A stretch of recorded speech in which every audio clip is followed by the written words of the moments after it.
Good morning, everybody. Can you hear me? Hello. Good morning. Mom, can you hear me?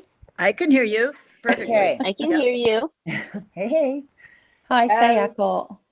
Hello and welcome, everyone. We're really thrilled that you've joined our Why I Love Indigo, a chat with Amy Katoh webinar, our first one. So be patient with us. A few items we need to go over before Amy begins. As we informed you on the registration form, we are recording this webinar and we'll be posting it on our website later. We ask all of you to mute yourselves so we can only hear Amy speaking.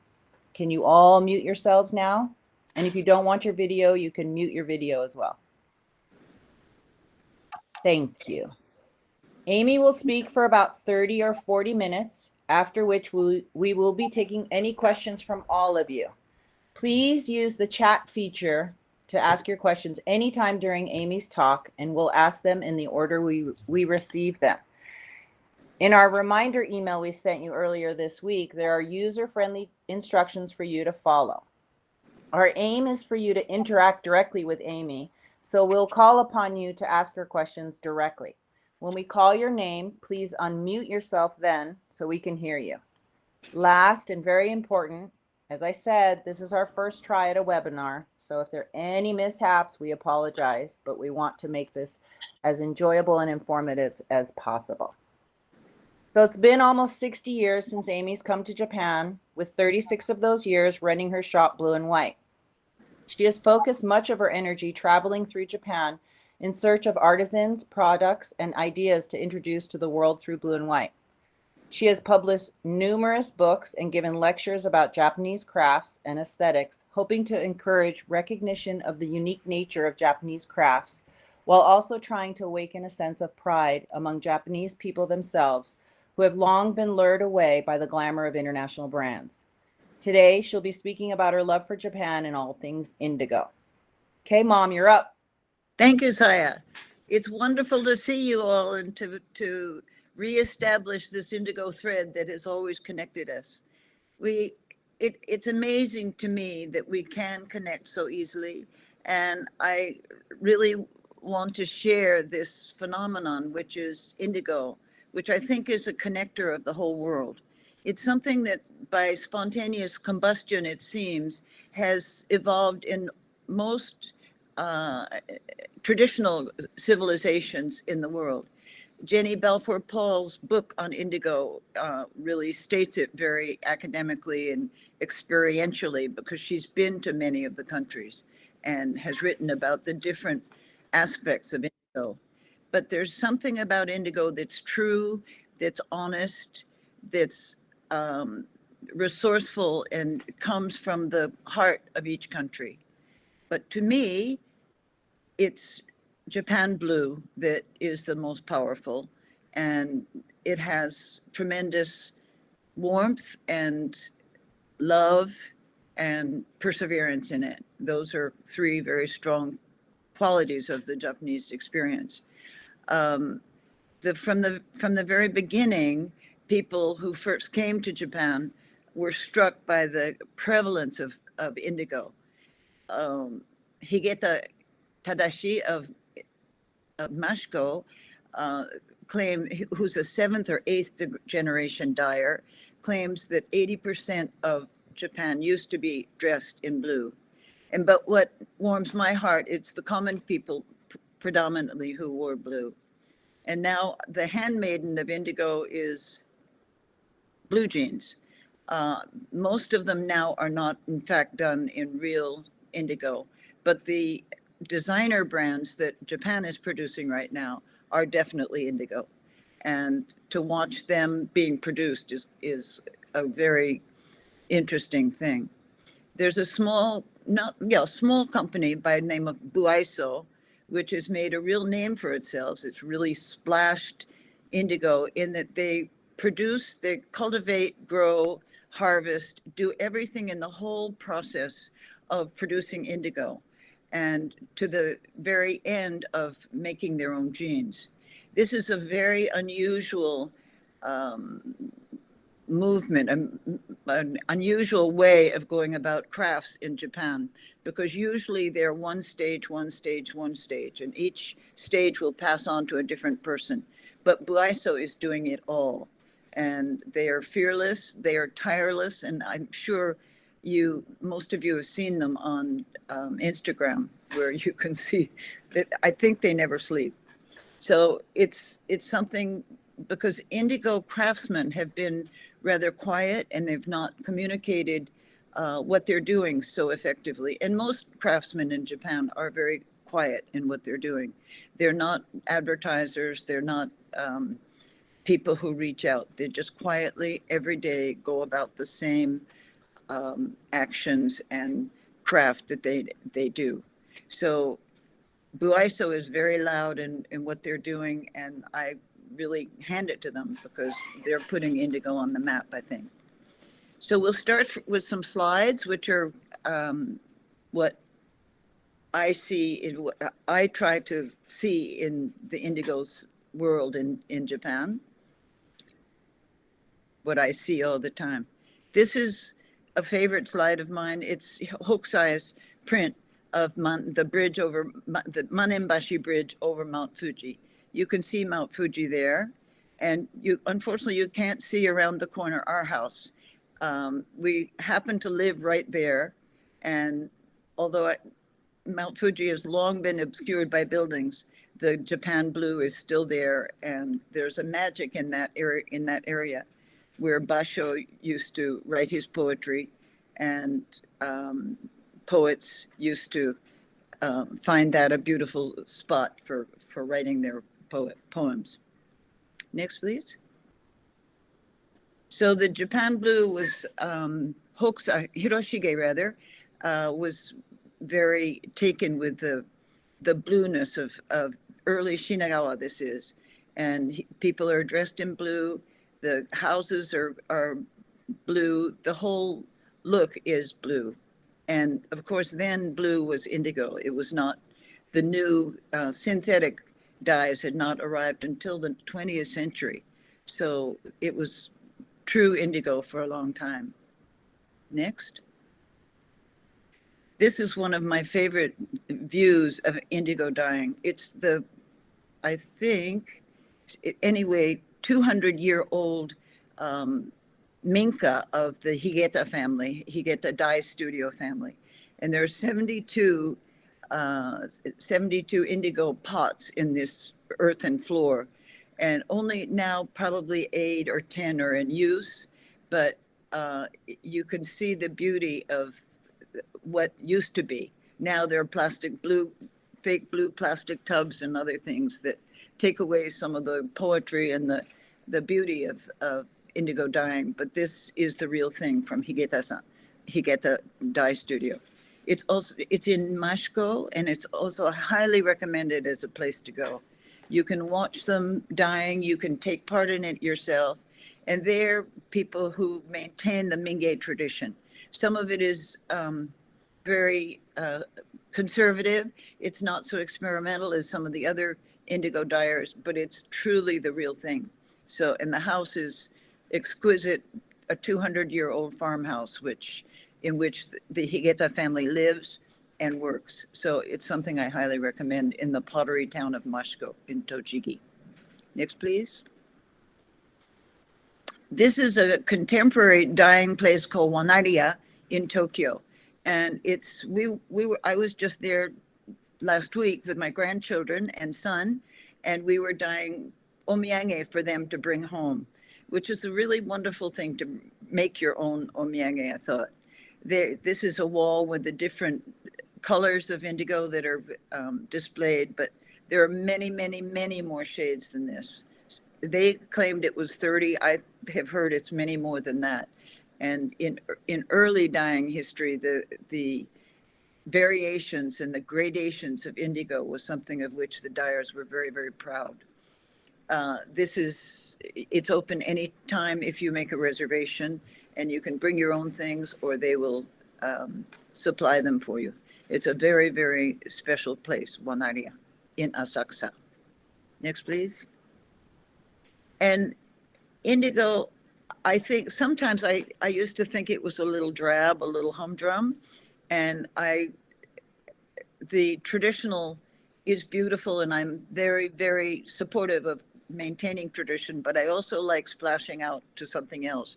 This is a exhibit that was at Koyasan of all places, the Magic Mountain, maybe 3 years ago, and it's an organization, a very loose organization called Shibori Community, and these are people who are independently making their own shibori work and art and selling it, but it's a very uncommercial organization.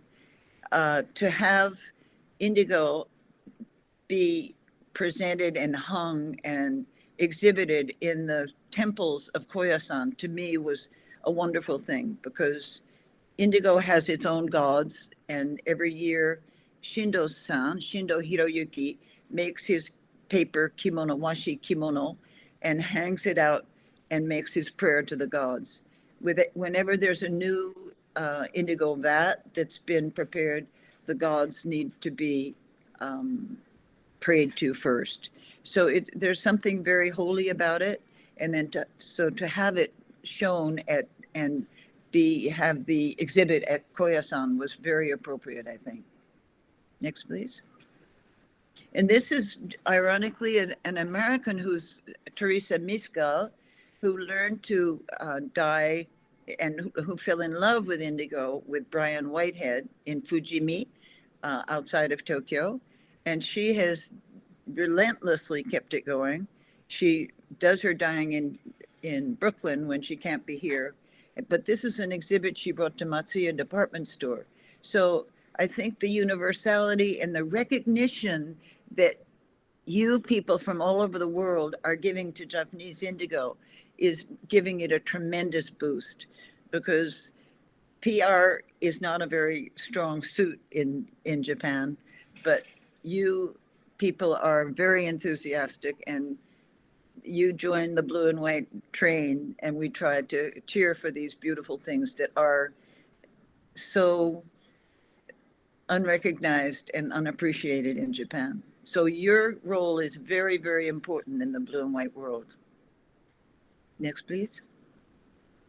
So, indigo old is something that I've been collecting for a long time, too long and too greedily, I have to say. This is a tsutsugaki, a paste resist, freehand drawn design of cranes celebrating the harvest in Japan. This was used for a bedding kimono, a wedding kimono for a newly married couple. And it's all the felicitous symbols of Japan: the rice, the cranes, the family crest, and waves. And it's something that hangs in our Genkan for any of you who'd like to come see it one time. Next, please. And this is indigo at rest. It's a horse stable it's from Fukui.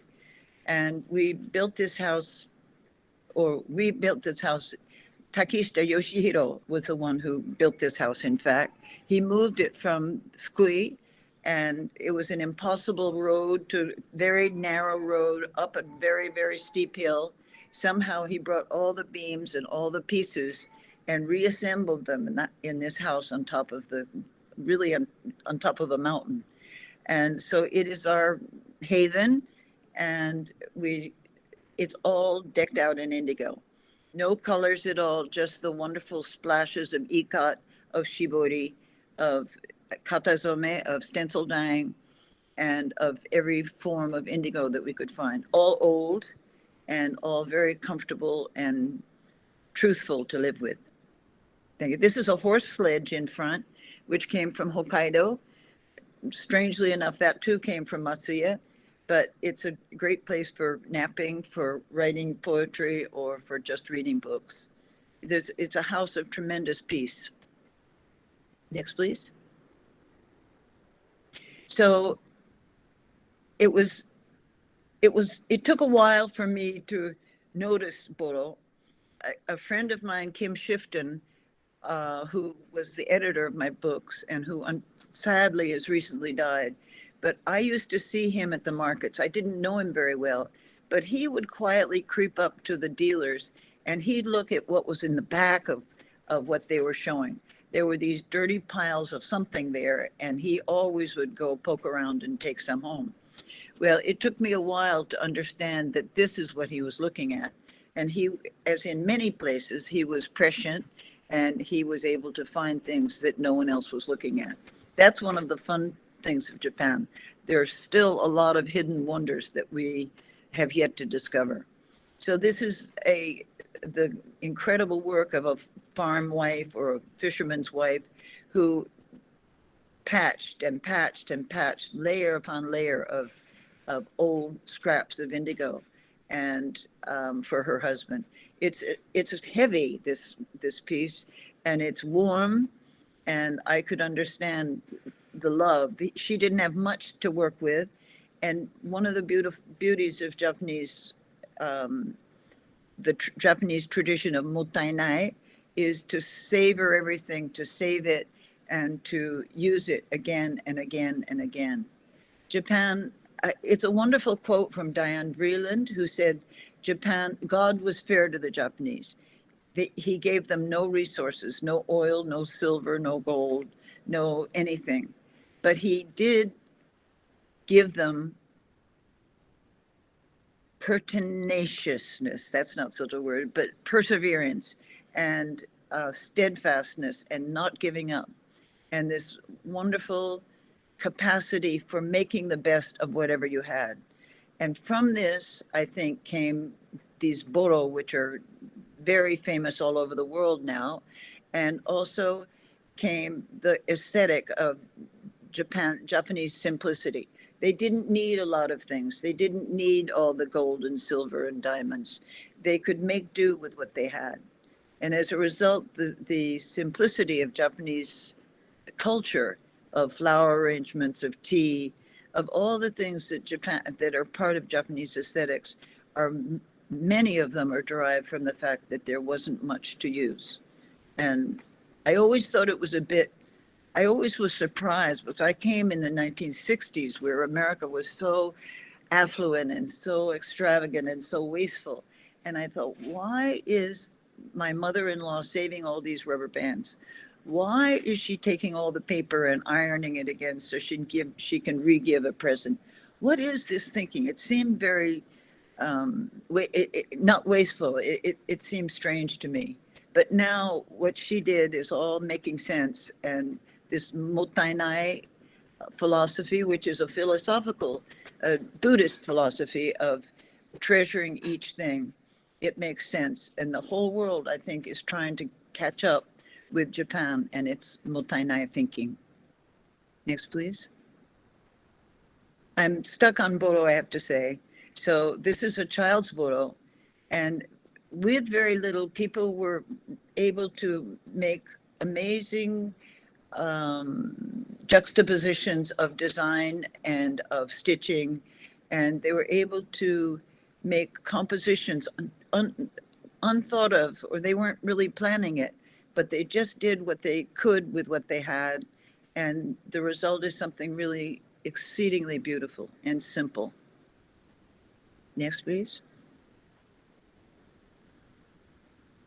Next, please. Thank you. This is a book I did, and we've done a second issue of it.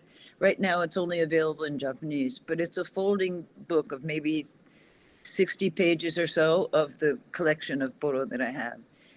It is amazing the variety of pattern and tone and color that can be achieved with just simply indigo. I have some others of other colors, but it's the indigo ones that to me are so beautiful and are sought after all over the world. Thank you. Next, please. Okay, indigo comes in a number of shades, as I said earlier. The surprising one is green, and green also has a number of shades when it's mixed with, sometimes with fukugi, sometimes with gardenia, and sometimes when you take the indigo out of the vat, when you've been kneading it in the vat, it will come out a green. So green is also a very identifiable indigo tone, but people don't usually recognize it as green. And here again are these wonderful patches which add to a certain playfulness. If you see a proper indigo mosquito netting and you see it hung up in a room, in a small Japanese room, it's absolutely a beautiful thing to see. But I do like the ones with the patches. And I also like the gradated ones with white at the top and indigo indigo gradually going down to a deep indigo. These are, it's amazing that the mosquito netting was an architectural feature of old Japanese because there were no screens for the houses. And as usual, they made the best of what they had and they made it work. And that's a very important feature of Japanese aesthetics and Japanese craftsmanship, I think. Next, please. And in blue and white, we take it a step further and we use the pieces of indigo. And this is a woman by the name of Nonoichi-san. And she's created Zaku Zaku Sashiko, which is crazy all over the place Sashiko, which it looks very simple. It derives, I think, from the Boro, but she's doing it today. And she's doing it with a tremendous sense of whimsy and unexpectedness, which is wonderful. They're great bags to carry. We try to encourage these traditional crafts, but we try to make them go a little further and go out on a limb a bit and try to experiment with different ways of using traditional crafts. Next, please. I think it's another, yeah, this is another by Nonoichi-san. The whimsy that she produces is just wonderful. And every time they come in, I want to buy it. But of course I can't, I've got to save it for customers. But it's all very useful, which is one of the main things of Japanese crafts, I think. Next, please. So Sashiko is very integral, very central to Boro, to both Boro and to this tradition of wives, farm wives, fishermen's wives, foresters' wives. They would, first of all, they would show their love for their husbands by making these beautiful pieces of sashiko with interesting designs and very dense stitching to show their loyalty and their devotion to their husband. They're really love letters of a sort, the old sashiko pieces. And this is the thread. Indigo, I think, is more beautiful with you have the gradations of indigo, but the white also helps very much to accentuate the depth of indigo. And this is a boro on which it's sitting. This is a well-behaved boro, but still, we have them in many shapes and forms, and many of them are for sale in blue and white. Next, please. That's a little indigo dog by Geji Geji who makes pins for us. This, as I say, we try to encourage the experimentation of indigo. And this is Koso-in, which is in Ome, part of Tokyo, but a rural, mountainous part of Tokyo. Really a beautiful place. And they have been in the weaving business for 200 years, 100 years, I'm not sure. And they decided to spread out and be a little bit more, learn more about indigo per se. So one of the brothers went and studied in Tokushima, which is the center of cultivation of indigo in Japan, in Shikoku.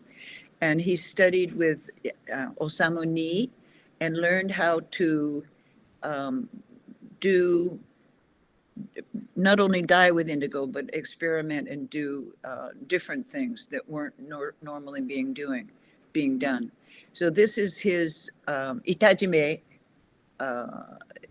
zome, which is done on silk threads, and it's done by having grooves in 2 blocks of wood, putting them together, and then clamping the material in between, the threads in between, and dripping the indigo dye through it. So it becomes this kind of variegated pattern. which in the next slide will show. And I mean, to me, just the threads are beautiful. And one thing I've forgotten to mention, but to me also, there's, in Japan, you say that there's a red thread that connects lovers. And so at a wedding, usually they'll refer to the red thread of destiny that brought lovers together. But for me, no, it's not red, it's indigo, and with white in it too. So it's the indigo thread of destiny that I think is pulling us together today, but also is helping Kosoen, the Murata brothers of Kosoen, to go out and experiment and go in different directions. Next, please.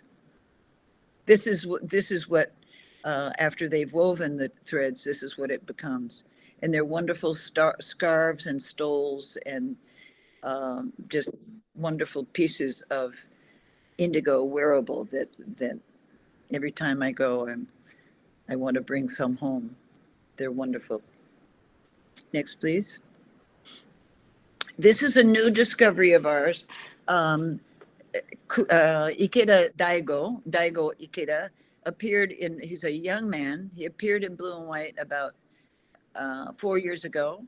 And he had a very unusual pair of pants, which were about 3/4 length. And he had one kasuri pattern on one side and one on the other side. And I just wondered where he came from and why he came to blue and white.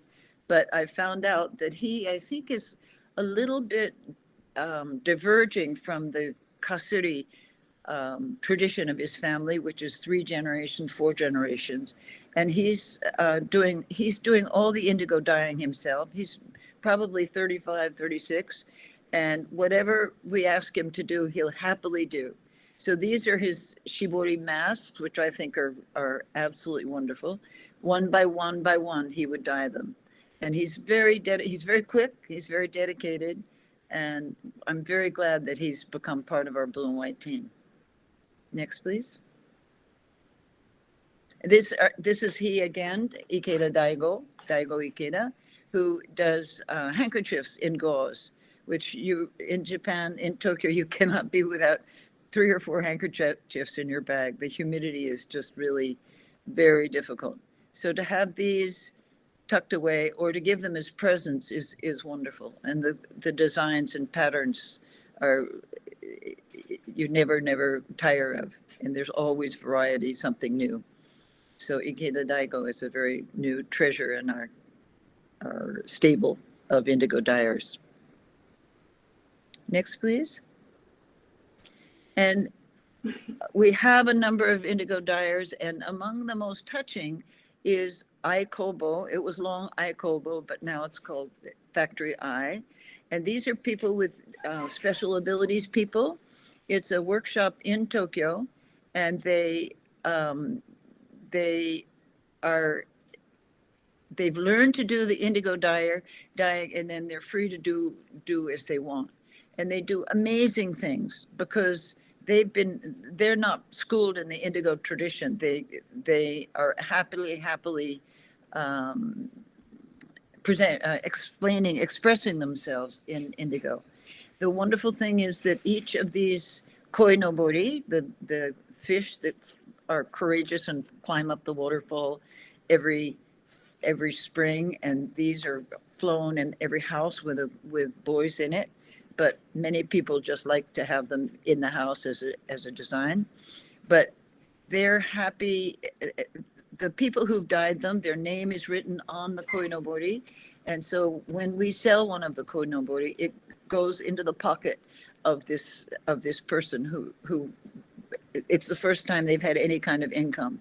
So it awakens a kind of pride in them and a joyfulness in them. And they every year, maybe 10 or 15 years, they've been having exhibits at Blue and White, and they come and have tea and cookies. They love the cookies, and they just are able to be seen, because very often special abilities people are not seen in Japan, but they're seen and they're proud, and it's a moment of great joy for us.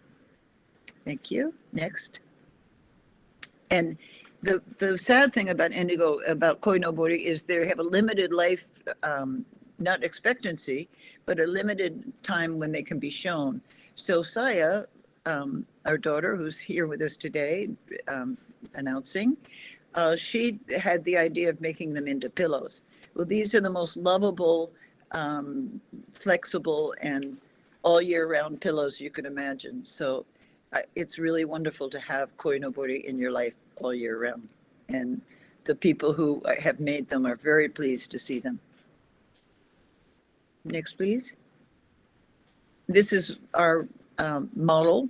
This is Basho, who is an Okinawa boy, and he is really the best model we have of indigo.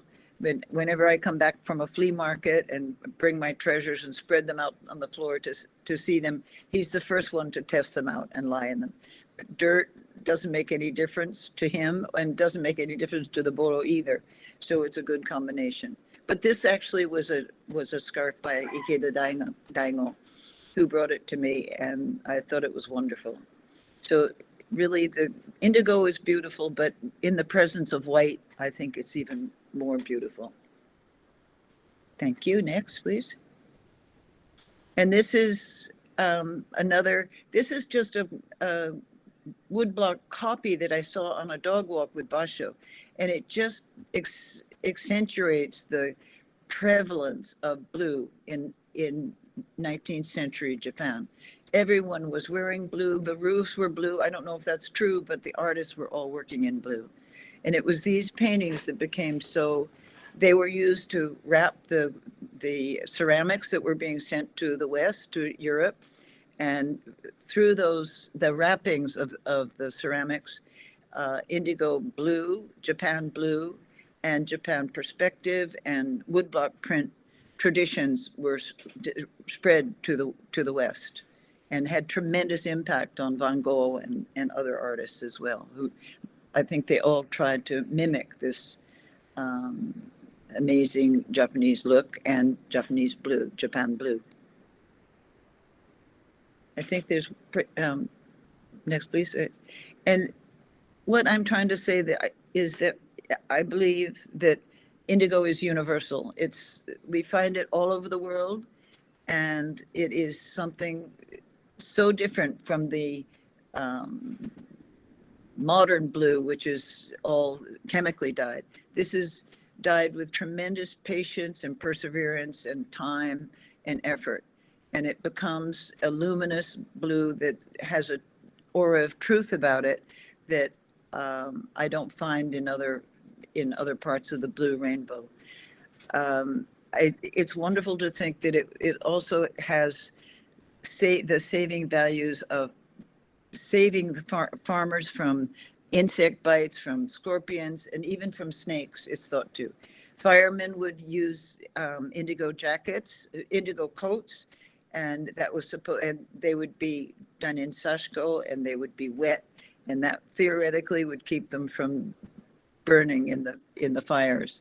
Very, very brave Edo firemen, because there are many, many fires of Edo in the 17th, 18th century.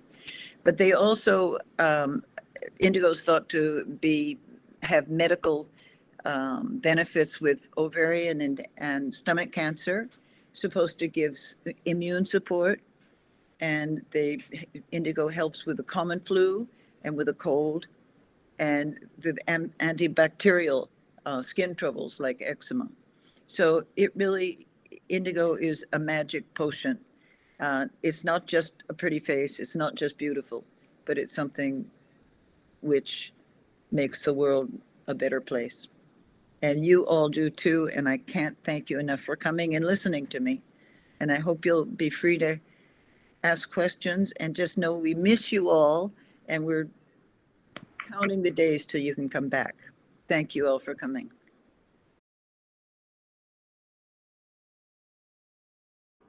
Some question and answering, if that's okay. Our first question is from Nancy Kraft. Can you unmute last yourself? name, Nancy. Hi, Amy. Thank you for the wonderful presentation. I just want to acknowledge, this isn't my question, but I want to acknowledge all of the introductions you've given me over the years to wonderful artists, including Tokunaga-san in Kagoshima, the Matsuba family, in Omoricho, the Nui project, Shobugakuen. I've taken groups to all of these places, and you are so right. Their indigo is such an important part of Japanese culture, and when our guests come to Japan, they get it because it's meeting the people who are Right. continuing to do this art, this wonderful art. And I thank you very much. No, thank you, Nancy. You certainly have done so much. You and Steve have done so much to spread the gospel. And it amazes me that in politics and economics, and Japan is having, in Olympics, Japan's having a lot of troubles and they're making a lot of missteps, but the crafts go on and the crafts are not affected by any of this. There's an honesty and a solidness to the crafts that makes it the really most exciting and really the backbone of Japan, I think. Well, it's so true. And I wanted to also echo what you said about Buai So, because we took a group there just before COVID, and before they got really well known, luckily. And it was an amazing experience to see these young people carrying on the traditions in such an artistic way, but also earthy. So thank you. They're relentless. There was a wonderful exhibit at the Spiral Building. They brought 4 tons of manila rope and they dyed it in I don't know how many different shades, probably 100 different shades of blue, and they hung it from the ceiling of the Spiral Building. And I have never seen such an exhibit. Yes, I have. I saw an exhibit of hats, but it was just such an incredible labor to bring 4 tons of rope. It was for 4 days, and there was nothing commercial about it. It was a thesis that they were doing for 4 days. And it's that incredible silent dedication to craftsmanship here that boggles the mind of more practically oriented people or more financially oriented people. Thank you. Peter Grilly. Yay, Peter. Nice to see you. You have to unmute yourself. Okay, can you hear me now? Yes, we can. Please do. Amy, I just wanted to say it's so wonderful to see you looking so well, hear you talking so well, and to see all your kids. When I think that we go back 50 years or more, when my wife Susan was teaching Miyako and Sayako at Nishimachi School, 50 years, that's a half century. Can you believe that? I can't believe it. But what an impression the Grillies have had on our lives in every form. Absolutely.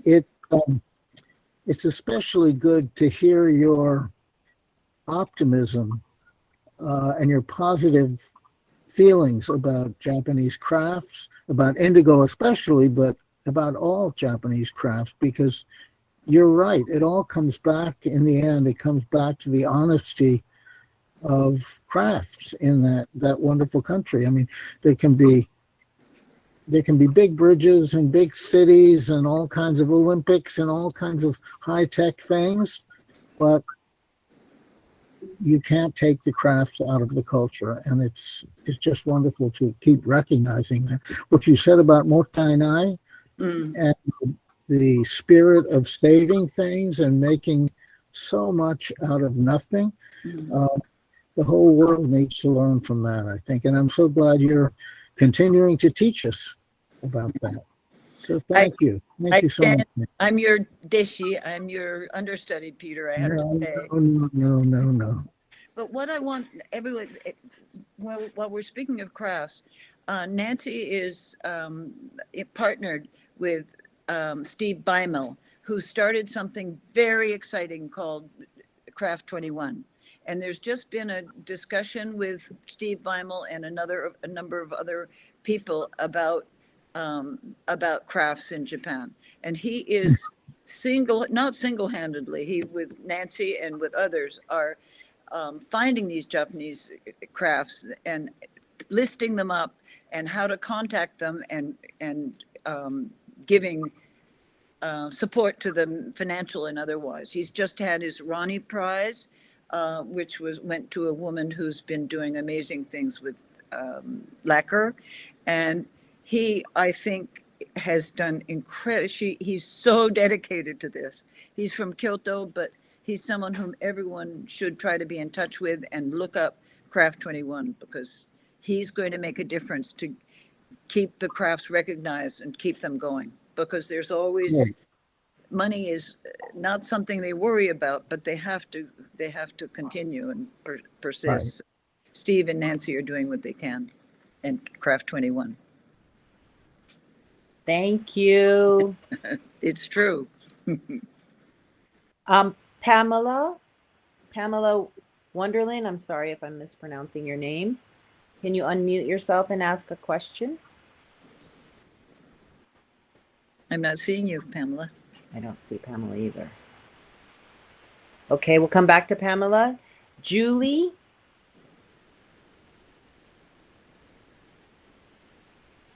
Julie's not here too.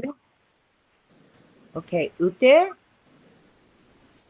Yes, hi, that's me. Hello. There we go. It's so good to see. It's Amy. I can't even say I'm happy I am to see you and to hear you.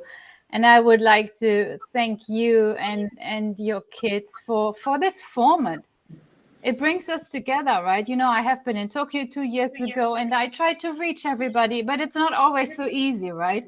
Right. But suddenly here, there is an opportunity to touch base. I see Mari Yamaguchi on the call as well, and Susan, and it's just so amazing to see Mari. Hello. Hello. It's just so good that you're doing this.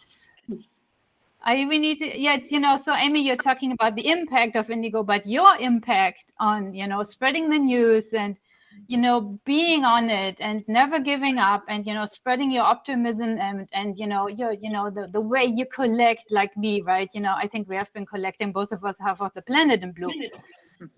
But it's just wonderful. And right now, in the middle of the pandemic, sitting at home all the time, having teenage boys, it's so heartwarming. It's so great to see that you set this up and, you know, that you're doing this, that you're spreading the word to all of us globally. I mean, we're stuck, right? So if there's one thing good coming out of this, we are having new tools, right? We're reaching across, and we're, you know, it doesn't matter where we are. So it's, thank you. I'm so happy. You're a very important part. You've been a very important part of Blue and White, and we miss you. So come back.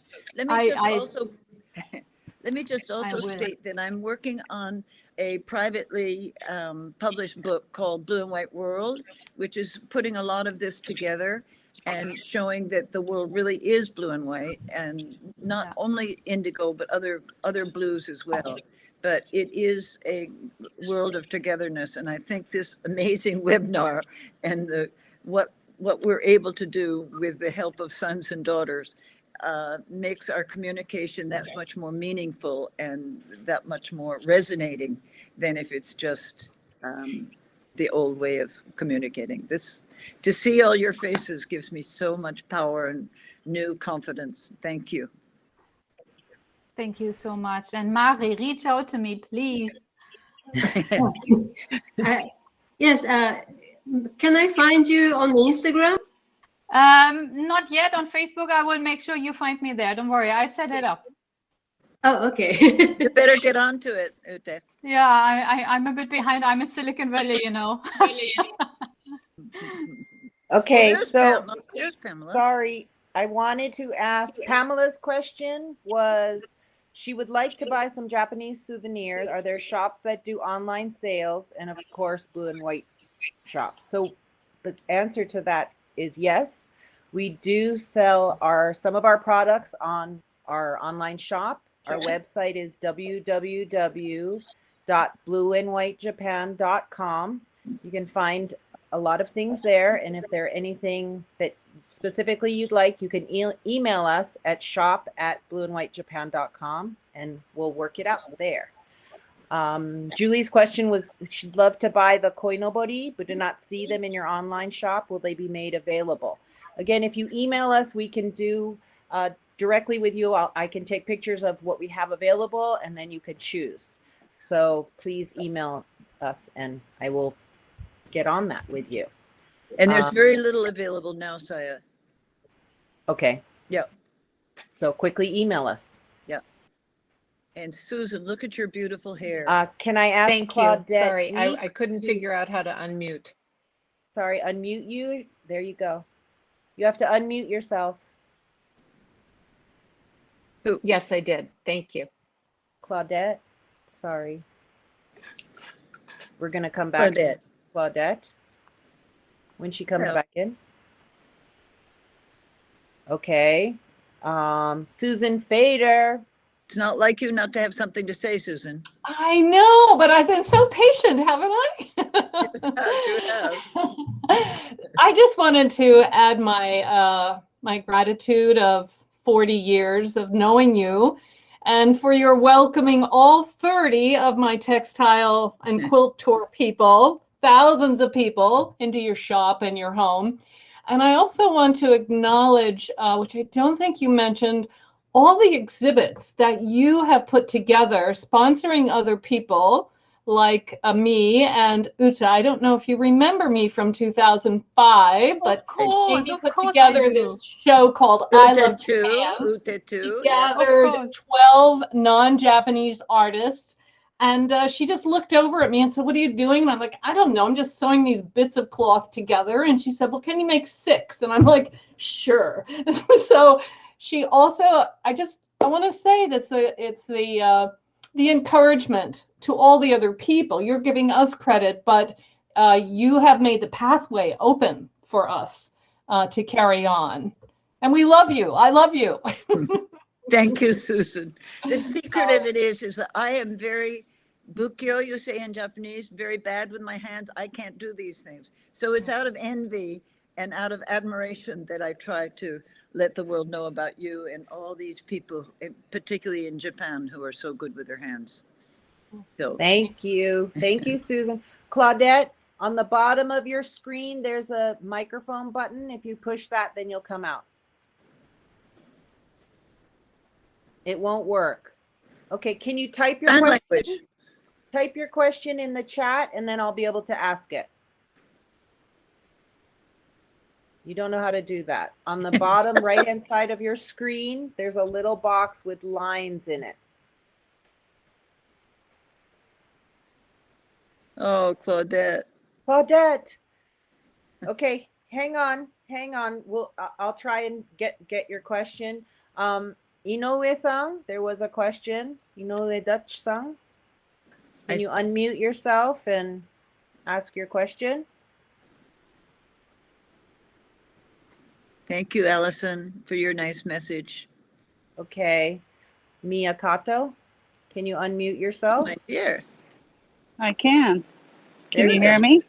Mia, hi. You look like I'm a on. your sign. Here I am. Nice to And just see so you know, I'm wearing all blue today. I'm glad. Thank you. And may I just say that the fact that you've inspired all these people, and you've kept your dream and your love going, it makes me feel very proud. But I have a question, and my question is this. When you first came out seeking this blue and white craze, how do you think it started? Where do you think it started? Why did you choose blue and white when there's like a gazillion other colors in the world? It was pretty easy. We wanted to try to save the crafts. We saw this tremendous influx of foreign things, of Gucci and Yves Saint Laurent and Calvin and everything. And the Japanese crafts, even the Japanese cars, were being ignored. And so we thought we should do what we could. There were 3 of us, one Japanese friend, an English friend, and I. And we had 10 little children, but still, and the children had to suffer, I'm afraid. But we felt we could, it was then that we had to try to save it, try to do what we could to make people recognize the beauty of what was here. So we found a tiny, tiny space in Azabujuban, which is right down the hill from where we live. And we had to make our theme tiny. We thought it was tiny, but as it turned out, it wasn't. And just out of for your blue, we chose blue and white because blue and white was in textiles, was in ceramics, was in paper, was in lots of different things. So it seemed like a corner of Japanese crafts that we could fit in this tiny space. Well, as it turned out, it wasn't enough. The space wasn't enough. And I thought we'd run out of interest or run out of new materials in 4 or 5 years. But we'll never run out of new materials and new people who are working with blue and white. And now I think indigo has become even more popular. So it was just a very serendipitous decision. Very random, as many of my decisions are, but it's been very fulfilling. And I thank you, children, from the bottom of my heart for making it possible. And to your father, Yuichi, who really made it possible. Thank you for all you've given me and sacrificed. Okay, thank you. Inoue Dutch-san's question is, tell us your first experience with indigo. What was it? Tell us, yeah. Yeah, well, I grew up in jeans and I didn't really realize that they were indigo, but I think they were in those dark ages. And then I came here when I was 20 after I graduated from college. And it was such bedlam in 1962. And there was, the colors, the activity, the chaos of Tokyo at that time was really overwhelming. And so I couldn't find anything really to identify or something that calmed me down or soothed me because all these signs and everything, it was all really more than I could take in at one time. And then someone took me to a minge shop and I discovered indigo and I realized, and I also had seen indigo on the carpenters, on the gardeners, on people in the street in Tokyo. Indigo was still being worn by everyday workers in Japan. It was a beautiful time to come to Japan. I'm sure Peter came earlier than that, but to see Japan and Tokyo and all its chaos was still a very indigo country. And that was when I found it. And that was when I knew this is home for me.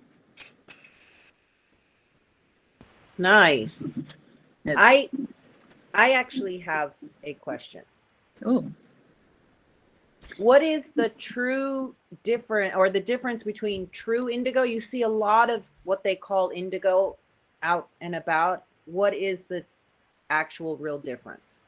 Well, there's a lot of chemical indigo, and people all call themselves the true indigo. So, and just smelling it, I don't think is enough, although the smell certainly gives it away. I think some people add some kind of odor, parfum, to their indigo to make it seem more real. And in fact, there's a dyer weaver that we use whose work is wonderful. And it's half indigo, half pure indigo and half synthetic. So there's something called indigo pure, which is on the cusp of being real indigo, but it doesn't have that tremendous effort that goes into it. And it's also, I think it's probably more long lasting. So everyone claims to be the real thing. But I would say that of what we see, I would probably say 30 or 40% of it is the real thing. So, and one thing that Japan has taught me about is the real thing, honmono. And so that's what I try to find. If it's like Sujimura weaving company, and they admit to using partly a chemical indigo pure, then that's fine. But the people who claim to be indigo and aren't, I'm a little more skeptical about. But it's very hard to be a purist in today's world. But I do think honmono, the real thing, is what I try to find always. Well, thank you for being a honmono, Mom, yourself. Oh, sorry. Thank you, everybody, for joining us and taking the time to sit with Amy and all of us together. We're sorry. If you have any more questions, feel free to email us and we will respond that way. Again, our email is shop@blueandwhitejapan.com. and visit us at our website, www.blueandwhitejapan.com, and contact us that way as well. I know it's trying times, so please everybody stay safe and know that we're waiting for you all to come back to Japan and visit us in person. Okay, thank you. Thank you. Stay safe. Thank you so much for coming. Bye, We're together everybody. always. Me. Thank you. Bye. Thank you, Thank Parko. you. Thank you. Thank you. Love to Susan, Peter. Bye. Thank you all. Mari, find me on Instagram. Okay, get yourself onto it. We'll enjoy I'm seeing on you. it. I'm on it. Fiona, there you are. Okay, we're hanging up. Okay. Bye. Thank you. Bye. I hear one from Jill Hall. Jill Hall, you're not supposed to be awake right now. I couldn't stand not being here. Thank you. Do you think that Sashko was inspired by Boro? No, I think well, it's a hard question, but I think Boro were just these running stitches that one would make to pull to make something be together. So they're almost not one in the same, but it was Sashko that was used for the Boro. So which came first is hard to say. I think probably it's much more refined now. And in the beginning, it was just totally, that's all that they could do to keep things together. So probably Sashko did evolve from Boro. But also the farmers, the fishermen, the woodsmen, the wives would do Sashko in order to strengthen their husband's clothes before they had holes, before they were worn out. They would do it as a sign of love. So it was totally a functional thing, and now it's become more decorative. But definitely Boro and Sashko are connected. You're very well educated. I'm very impressed. I have a good teacher. Rena, can you ask your question? Yes, I have quite a collection from over the years of mainly Kazuri, and unfortunately, a lot of the pieces are fading. I try to keep them out of the sunlight, but I still want to use my pieces, as cushions, as table runners, and some of them become quite blotchy when they're my oldest pieces that I got from a fantastic place in Kyushu. So I'm wondering, is there anything else I can do to protect them? They say that it's strong and it doesn't fade and one thing or another, but they do. So probably the best thing you can do is keep loving them. But also maybe keep them a bit, I've often thought myself, I wonder if it would be a good idea to dip it in the indigo again, but then would you lose all the white? I don't know. But I think maybe not to have them in direct sun is really important. And sometimes I think if you keep them in a dark place, sometimes they can revitalize a bit, because it is a living color. It is it is something that keeps on giving. I feel so. Just try it to put it in the dark for a while, and don't put it into bright sunshine. But we've had a trouble with that same sofa that you saw. It's not the beautiful color that it was in the beginning, but none of us are the beautiful people we were in the beginning either. So I just have a follow-up on that. Is it, do you think it would help to wash? Would I dare to wash it? Oh, definitely. Oh, yes, that's the first thing you should Because do. the colors do fade They or do run. come back.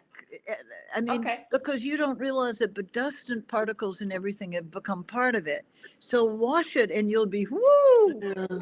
And very often what I use is shampoo, or some mild soap, and I also do it in cold water, not in hot. But definitely wash. That's the first thing I should have said. Thank you. Thank you, Rena. Thank you for all your communications. I really appreciate it. Adina? Yes. Adina had a question. I think you have to unmute yourself, perhaps. Oh, okay. Okay, we'll come back to you. Linda. Hi. Hi. Amy, I got this at Blue and White many years ago, and it's never been in direct sunlight, but it's definitely faded. Can you Because show it on the, I've got your name under, covering it. See, this is what it used to look like, the Wow. inside, but Uh-huh. it's really quite faded. Is there anything I can do about this, you think? Well, to me, I love faded things, so that you're not asking the right person. I much prefer it when it shows its age and when it doesn't when it's not that bright. So, but absolutely wash it. That's really the first thing you should do, and not hang it in the sunshine. And I can't quite see what it is. It's a kind of cushion for watching, Oh, put yeah, behind your I head, remember and it's that. stuffed with I don't know, mugi maybe. Right. Oh, that's I a have two, historical piece. I know I have two of them and I love them dearly. So maybe I'll just enjoy them faded. I think. I mean, we have to forgive fading all the way around, I think. Yes. Well, It's only true. Rena's Hmm? We were Rena all beautiful when we were young. Yeah, yeah. But I think that's still pretty beautiful. I'm really happy to I see do it. too. I'm very fond of it. Thank you. Yes. Rena commented, I wash my cotton indigo on cold gentle and rotate them in and out of display. That's good. That's good. Well, I I wish I could suggest something else. Redipping them in the indigo vat, I don't think is a good idea because you'll lose the whiteness. So Mm. I'm sorry. We just have to start collecting again. Okay? Okay, We're next going to, question. we'll have some things that you can find in blue and white soon and we'll put them online so you can replace them. Okay, let's see. Is Adina unmuted? Okay. Her question is anyone making katano motohiko shibori these days? Katano? Yeah. Motohiko katano? I'm afraid I don't know it. I wish I don't know the term. There's a lot of this Shibori community is quite an amazing, unconnected. It's just a lot of people who are on Pinterest of all things, and they're from different cities and different towns and everything. So they may be doing it, but I don't know the term. And it's really worth looking them up because it's beautiful what they produce. But I don't know Katano Shibori, I'm afraid. But Okay. Shibori is wonderful. Hi. You. Mom. Yes. Mom. Yes. Okay, well, so another question is mottainai, the concept of mottainai, how long has it been known? And it's certainly used in Boro, Sashiko, and Sakiori.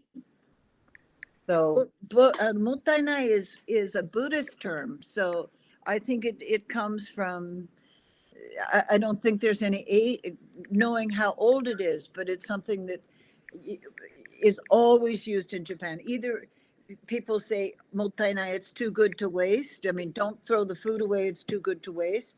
Or don't throw your faded kasuri away because it's too good to waste. It's in the Japanese psyche, it's in the religion. So there's no knowing how old it is, but it's so integral to Japanese thinking. That's where Boro have come from. And that's where, well, Japan, there was a wonderful quote by Diane Vreeland who said that God was fair to the Japanese. He gave them I won't get it properly, but he gave them no natural resources, no coal, no oil, no diamonds, no anything. They had nothing. But what they did have, what came from this is the fact that they used preciously everything that they had and they didn't waste anything. So I think from that, as she said, from this came style. But I think way before style came an amazing dexterity and amazing flexibility and imagination to figure out how to make do. And I think that's also entwined with the Motainai theory. And Motainai is really such an important part of Japanese philosophy. So no throwing away. I mean, they've gone a little crazy with throwing away, but at the heart of people a few generations ago was Motainai, and I think it's coming back now. I'm praying it's coming back now. Okay, Mom. Yes. Before we go to Lynn, Yes. Motohiko Katano was an artisan who did a special kind of itajime. Oh, good. Oh, That's so from that, your. Yeah. okay, thank you very much. That may have come, that may be what Murata-san has learned. So I'll ask him about it next time. The man in Ome, I'll ask him about it next time. Okay. I could Lynn, learn a lot of you're things up. today. Yes. Lynn, you have to unmute yourself. Hi, Yeah, Lynn. we're here. We're here. Okay. Amy, I've got a question for you. Yes. Amy, is there a Japanese expression for the fool who can't even remember one thing? Because that's me. Well, maybe that's why we love each other, David. It's a great expression. I can't even remember my question now. Oh, I'm so glad you came because I didn't know the answer either. It's a perfect combination, but wonderful to see you. The blind leading the blind. I'll follow you anywhere. Me Actually, too. someone has just David, someone has just come up with a wonderful Nikki de Saint-Phal figure on Instagram. And I had to answer that, yes, my friends took me there, drove me there through hardship and amazing. So you're on my mind always. Right, and we'll meet again soon. We will. I'm waiting. Good. I have a. See you, Lynn. Thank you. And I have Jill, a happy question, birthday. Jill, happy birthday. Yay, yay, yay. And thank you all for coming. Helen, I'm sorry about our problem. Yes, I'm sorry about our problem. Yeah. It's on the way right now. Good. Mom, Yeah. I have a question. Yes. Oh, I'm sorry. There's a lot of talk about medical benefits with indigo. Do you know anything about that? Well, way back when it was used, indigo was used for the lining for the under part of armor because it was a protective thing. And they're using it, as I said, for insect bites and things like that. They have indigo tea. I'm not sure exactly what whether they're going to cure what they're going to cure, but it's something that people suggest that is very good for you. But I'm not sure just which. I'm not sure that it's being used for COVID or not, but eczema. I wish I knew specifically. I'm sorry. Okay. Linda, sorry. Are you going to send the recording of this call to everyone who's attended, or is it private? It's going to be up on our website. Great. Okay, thanks. Thank you. And Helly? Yes, I just wonder what the main difference is between Japanese indigo and what they call pastel in southwest France. Is that woad? Is that the English word? I think you call it pastel. Pastel. They call it. I think they call it pastel. Well, Linda would probably know. There are. I don't know the word. I'm in northern France, so we don't have that here. There's a word woad, which is similar to indigo, but it's more European, and it's used for wool and different things. But the source of the indigo in the different countries is different. It's not all the same. So I don't know this term, and Linda doesn't either, but I'd like to look. That doesn't mean it doesn't exist, but I just don't know. Yeah, no, nor I. But or I may have got it wrong. I don't know. Woad is the word that they associate with the indigo, which is very similar to the indigo of Europe. There's a magnificent book on indigo by Jenny Balfour Paul, which she wrote maybe 20 years ago. And if you want to know anything about indigo, that's the book. It's called Indigo, from Egyptian mummies to genes, I think that's the second version. But no house should be without that book. Right. Oh, thank you. Thank you very much, and nice to see you. Does anybody else have any other questions? Okay, well. Okay. Anything Except- on? I want to salute the three at the top of the screen. You all are doing an amazing, amazing job. Thank you, birthday girl. It's our first time, but they're fantastic. That's for sure. Thank you. Excuse me, does Blue and White ship abroad? Yes, we do ship internationally. So if there is anything on our online shop, we have more items on our online shop, and then anything else that you'd like to ask specifically, if you just email us, then I'll respond and I'll take pictures or whatever you need, and we can send it off to you. Okay, thank you. Thank you, everybody, for joining us. We really, really appreciate your support and for Blue and White and my mother, or our mother, and your enthusiasm. And we ask for your continued support. If you have any other questions or comments, please do email us at shop@blueandwhitejapan.com, or visit our website, which is www.blueandwhitejapan.com, and follow the link to ask us any questions. Please, everybody, stay safe. I know we're all still on pins and needles. And thank you so much for joining us tonight. And we're waiting for you to come back to Japan and see us there. That's for sure.